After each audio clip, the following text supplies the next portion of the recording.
On the go? Download the free andrewhogue.com iPhone and Android app, so we'll never be apart.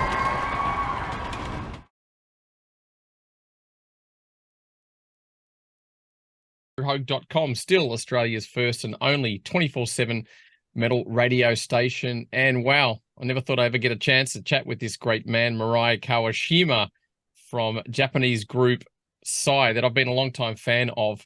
And good news that was announced late last year that the band were making their way to Australia for the very, very first time. And we are going to be chatting with Mirai right now all about the history of SIGH, the latest record, Shiki, and everything that goes into the elements of their sound, which is incredibly unique, as most Japanese music is. So welcome to andrewhogue.com, Mirai. So thank you for this interview. Wow, I'm really glad, finally we can come to Australia after, more than 30 years career. It's going to be a big honor for us. And like I said, I've been following your career in my earlier years in radio, and hearing the first couple of records, it was like, wow, this is an interesting black metal style band from Japan, but there was something different about the group. And as I followed your career, that's exactly what happened. The experimentation, the uniqueness was just like, I remember Imaginary Sonicscape came out, album number 5, and that's when I just went, wow, this is something completely different. And this is a thing I often say on radio when I do talk about Japanese groups, that there seems to be no fear of trying anything, as opposed to sort of, Western bands, we might not try to experiment too much because fans might not like it or think, what the hell's happening?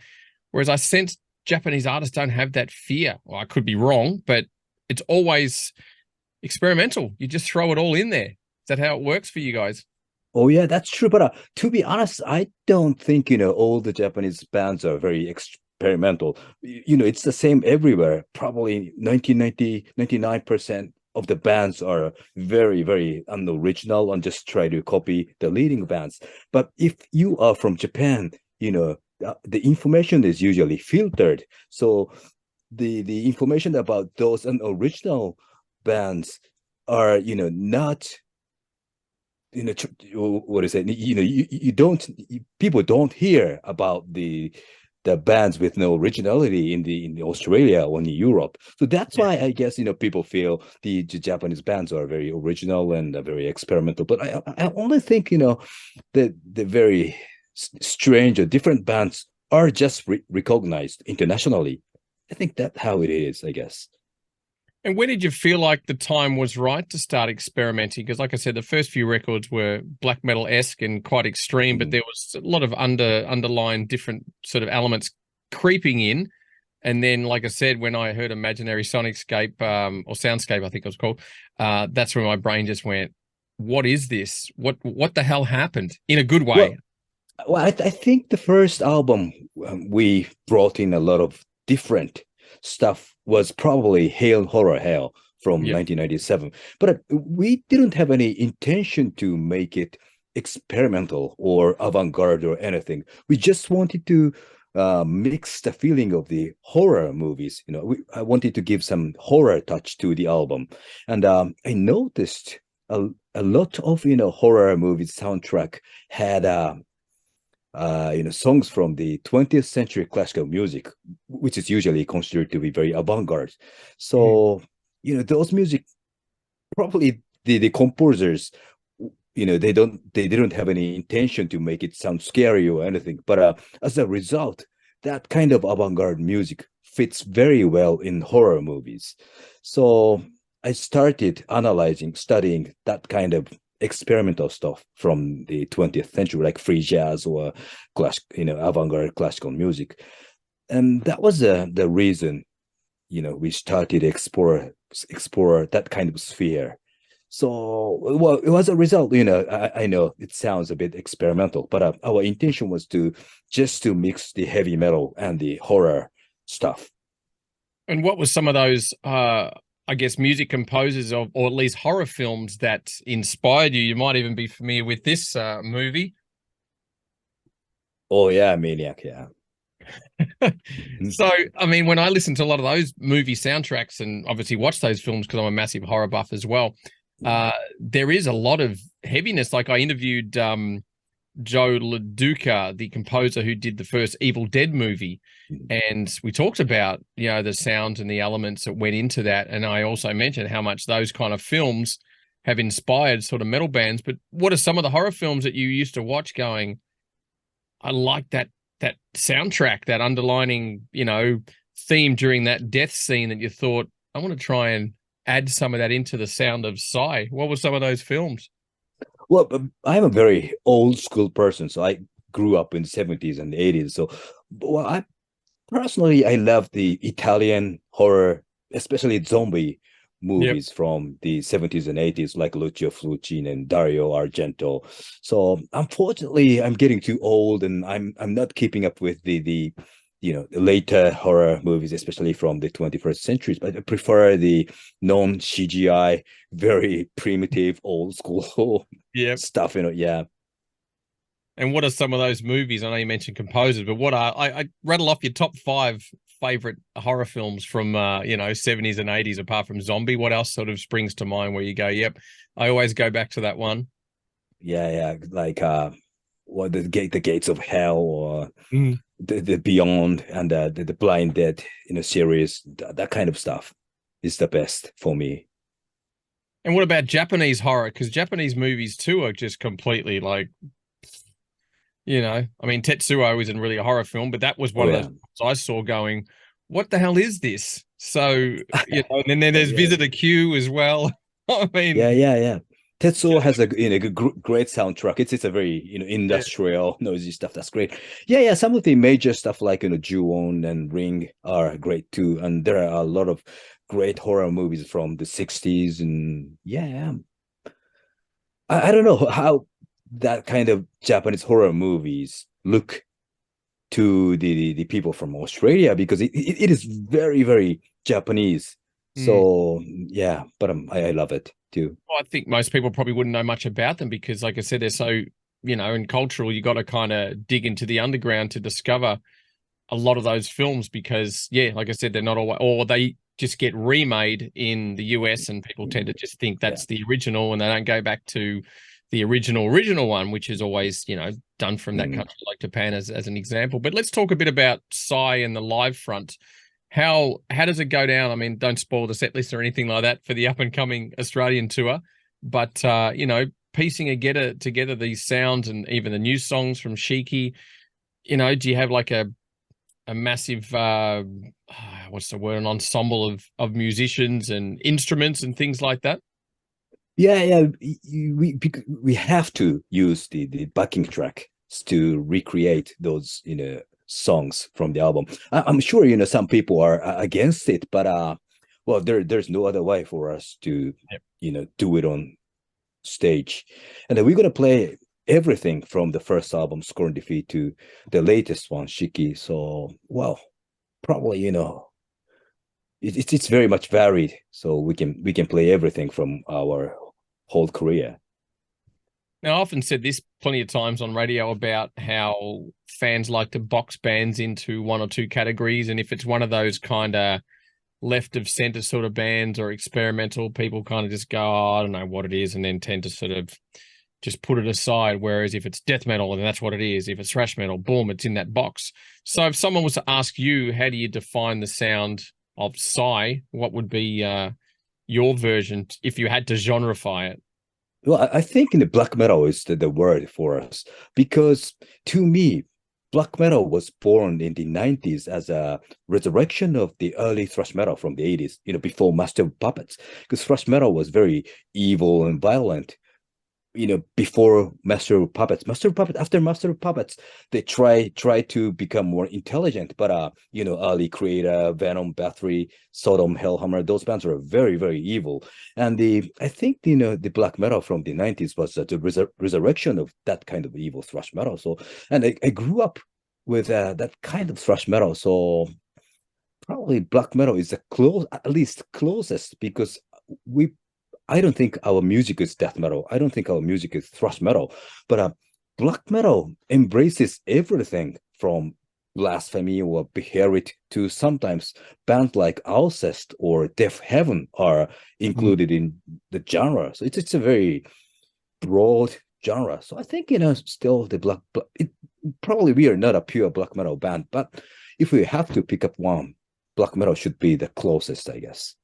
Yeah, well, that's the word, pure. Some people say that Deaf Heaven, they're not pure black metal when they No. compare them to Dark Throne because of the origins and things like that. Whereas a lot of those bands, Elsis, as you mentioned, they've taken that sound and then kind of morphed it into their own kind of approach, which means some would say it's postmodern black metal. Like I said, labels and media just over-genreify things too much. And I think sometimes that does a lot of artists a disservice because they don't allow the music just to freely speak for itself. That's why, again, I find it hard to really describe Psy. If someone asks me what they are, what you guys sound like, I may mention, yeah, there's some black metal elements, but there's so much more to it. So I generally just say they're called Psy and just check them out because you're not sure what you're going to get because it's such a journey of variation as well.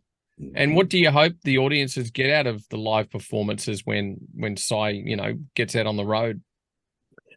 Well, I think it depends on the venue, but we're going to use a lot of fire and the blood too, because I love the old Kiss and Merciful Fate theatrical stage. So it's not just about music. It's about, wow, everything. It's kind of it integrates everything from the music, sound, and costume, and fire and blood and everything. So I'm quite sure people will enjoy what we are doing.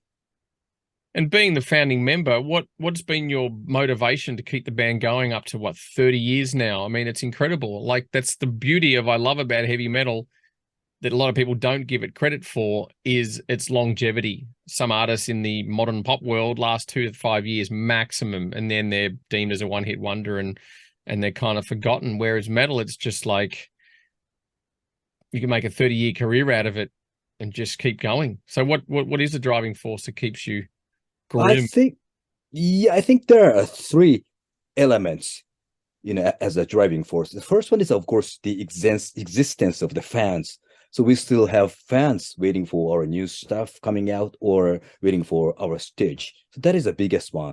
And the second one is I still have some energy to make some music, and I make an album because whenever I think I can make something that tops the past albums. So that is the second force. And third one is we still have the record label who wants to release our new stuff.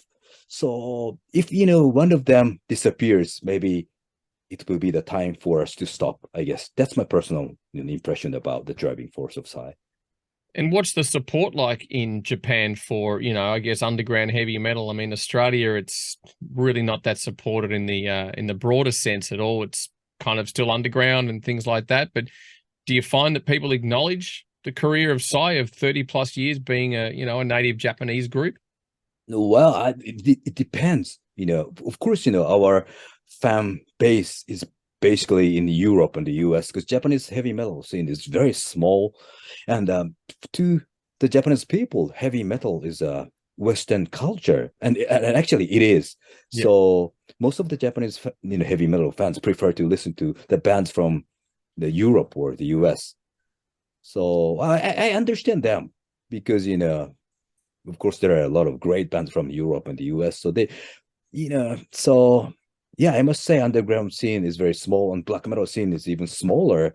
But well, it's okay with me because this kind of music is not meant to be a major thing, at least. So yeah, I've been to Japan several times, and one thing I love about the fact that it still supports physical format, whereas Western, it's all streaming now. But again, it's another beauty of being in the heavy metal. It's the only genre that still supports and collects physical formats. So I love going to all the record stores and just CDs, and you just see so much stuff that you just can't get in our country, at least, and the shipping costs or the prices are really high to get those items. So when you get there, it's a frenzy. Like, I got a lot of friends who literally go to Japan just for vinyl seeking because that's pretty much the place. So what do you think it is about Japanese culture wanting to continue the tangible product, so to speak? Actually, I don't know. And I work for record label here. So I definitely understand the CD market is still here in Japan.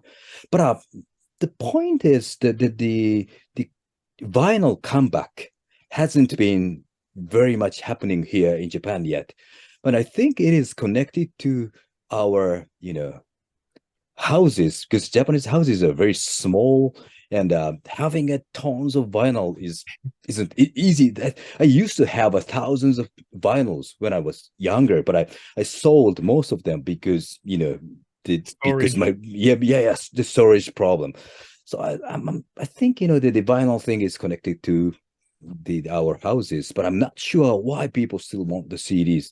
It's good for me because I work for the record label, so it's one of the big mysteries, to be honest. I find that because Japanese are more renowned for its, incredible technology and what's the word, dedication to high-end audio, because most of the great products come from Japan. So do you think, because I've watched a few documentaries on a lot of Japanese, audio files, and I saw one, it's on YouTube. There's this Japanese guy who bought his own tower pole out the front of his house because he wanted to make sure that he had clean power going to his stereo so he could listen to vinyl in a pristine, way. So do you think it's the fact that Japanese still like high quality audio? Because there is that argument between a streaming file versus a physical CD file. For me, if it's not wave, it's not the greatest, but then some people say you can't tell the difference. But again, I always just believe when you get the physical, you are getting the full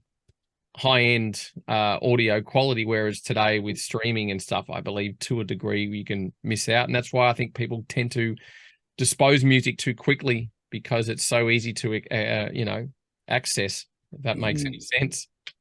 Yeah, it's very hard to tell because some people say CD's quality is very low.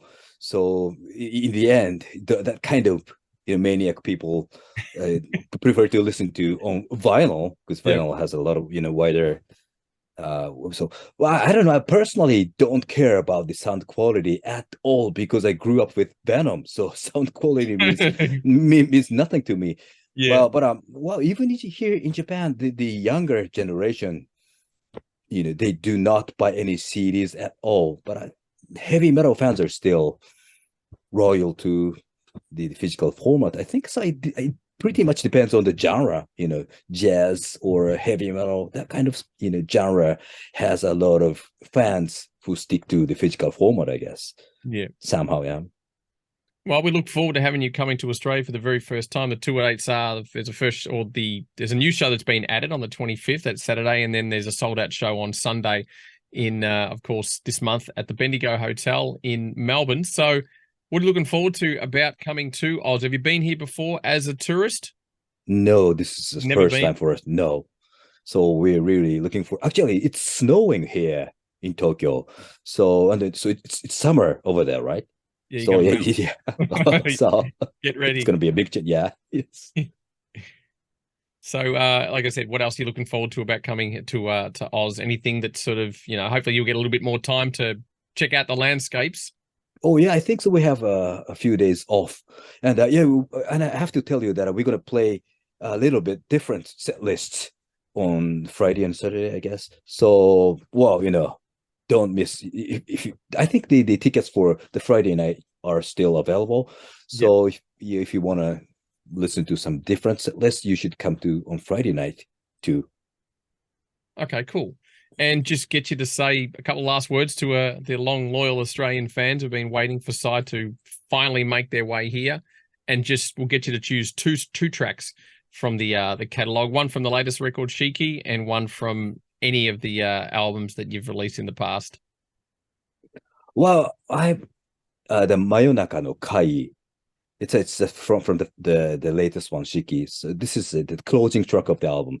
So I love the track very much because it's got everything about SIGH. It's got a great guitar solo, a flute solo, shakuhachi solo, and it has a vocoder, and it's got every elements about SIGH. So I have to pick up Mayonaka no Kai as one of them, and probably another one is a Victory of Dakini from Scorn Defeat, because that is the first track on the first album. So usually the first track on the first album means a lot to every band, I guess. All right, well, let's check it out here on andrewhogue.com. Thanks so much for your time, Mirai. Look forward to finally seeing SIGH in our country, and let's hear it right now. So yeah, thank you for your time. So we're really looking forward to coming over there finally. My pleasure. Let's hear some SIGH now on andrewhogue.com.